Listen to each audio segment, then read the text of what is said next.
Hey everyone, welcome back to the channel. My name is John and this is your Modern Tech Breakdown. Today I'm taking a look at a podcast episode that included the CEO of Intuit, the company that makes TurboTax. Let's jump into it. All right, if you live outside the United States, you may not be familiar with Intuit or TurboTax. To put it succinctly, our politicians like to play games with the tax code, which has resulted in a very complex process to handle your taxes every year. A company called Intuit owns a product called TurboTax that helps make this process easier for millions of ordinary U.S. citizens. Frankly, the whole thing is awful and we have to do it every year.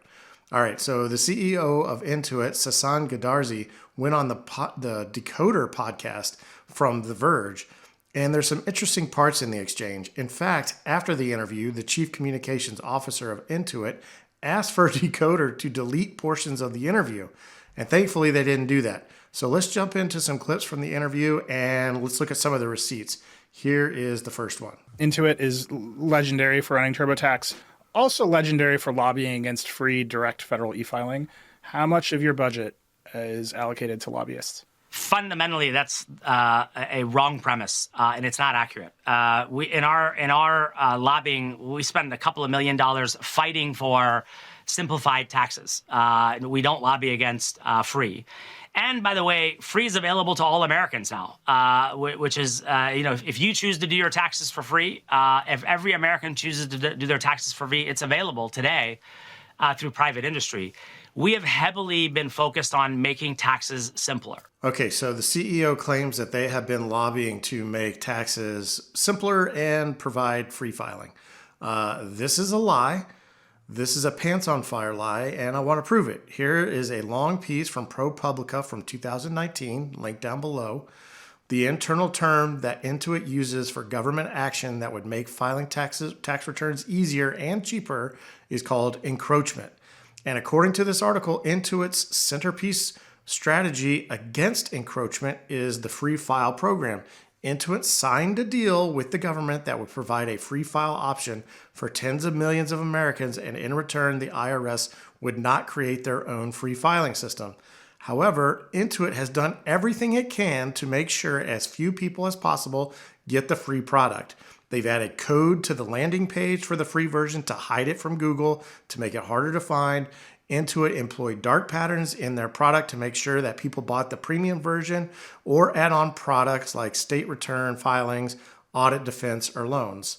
In fact, Intuit employed so many of these tactics that the FTC issued an opinion that Intuit engaged in deceptive practices by offering a, quote, free product, unquote, which many wouldn't qualify for. In fact, Intuit would let you get far into the process before telling you that you didn't qualify for the free version. So you've already sunk a lot of time going through the process only to be told later that if you don't pay up, you'll have to start over with another provider or do it all on your own. So there's another clip. Let's jump into that. I'm going to ask you this question. I can already tell you that you're going to tell me you disagree with my premise, but I ask it anyway. Broadly speaking, I would say the criticism of Intuit's free products when it comes to taxes is that it says it's free, and then somewhere along the line, they slide you into paying. The government has complained about this. That is a reputation damager for the company. I get the emails from Decoder listeners asking me what questions to ask you. Yeah. And it's that sort of dark pattern feeling inside of, in particular, the free tax product. Is that something you want to fix? Do you worry about that damage to the reputation? Yeah, I love your question. Let me answer it in two ways. One is there are over 100 million customers that we've served for completely free. It's more than the entire industry combined. So we're very, very sort of intentional about making sure that we are a big player when it comes to free tax software. On the other hand, anytime we see something that needs to be improved, we take it very seriously. We take our reputation very seriously.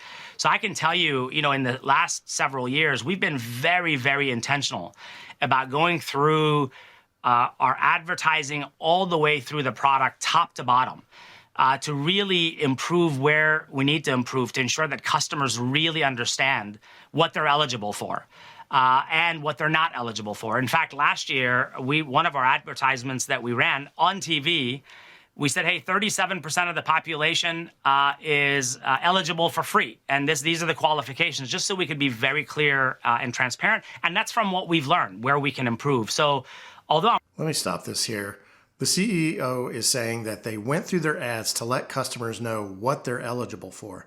Yeah, they only did that because the FTC literally made them put the percentage of taxpayers that qualify for free on the ad. They only did it because they were forced to. Unreal. This guy is trying to claim points for transparency when they only did it because the courts made them do it. Intuit is awful and continues to be awful. This CEO is terrible and slimy. You know, this probably isn't the kind of story I would normally cover on this channel. Technically, Intuit is a software company, so it kind of fits with the theme of the channel. But honestly, this was just so awful on the CEO's part, and he's just so outrageous that I wanted to highlight this for the audience. But hopefully you found this helpful. Let me know what you think down in the comments. As always, thanks for watching. Please like, comment, subscribe, and I will catch you next time.